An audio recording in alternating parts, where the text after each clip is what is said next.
Струмица ќе добие затворен базен во следните 3 години. Освен Струмица, базени ќе добијат и градовите Штип, Неготино, Прилеп, Битола, Гостивар, Велес, Тетово и Кичево, како и 5 базени во скопските општини.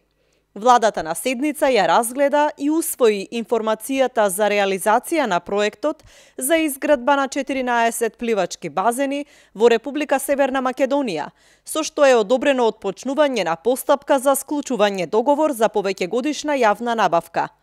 Базенот во Струмица пред точно 1 година го најави и директорот на Агенцијата за млади и спорт Дарко Каевски. Ќе има затворен базен во Струмица во склоп на основно училиште. Потребите на училиштето ќе се користи базенот до 15 часот, до колку што работи училиштето. Потоа општината дали под концесија, дали со одлука на совет ќе одреди како ќе се користи, ќе биде ставен во комерцијална употреба тој базен, што значи дека сите граѓани на општина Струмица ќе може да го користат. Но предпоставам дека акцент сепак имаат основците и средношколците кои што ќе имаат потреба за изведување на наставата по физичко. До 15 часот ќе биде ставен во употреба на основците.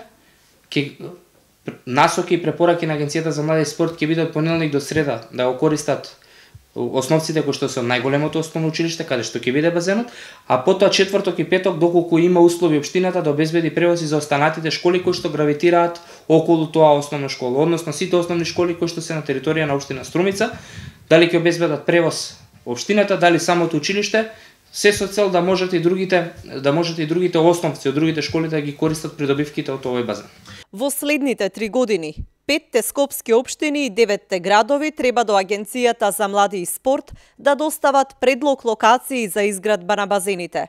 Средствата потребни за оваа намена во тековната 2019 година се во вкупен извоз од 30 милиони динари и треба да се вклопат во рамки на расположливиот буџет на Агенцијата за млади и спорт за 2019 година. Дополнително, со заклучок на владата, Агенцијата за млади и спорт е задолжена во следните 3 години да ги планира и вклучи средствата потребни за реализација на договорот во буџетското барање за 2020, 2021 и 2022 година. А на општините Струмица, Штип, Чаир, Велес, Неготино, Прилеп, Битола, Гостивар, Карпош, Аеродром Ѓорче Петров, Кисела вода, Тетово и Кичево им препорача да изберат и предложат локација, за која треба да побараат и да обезбедат одобрение за градба.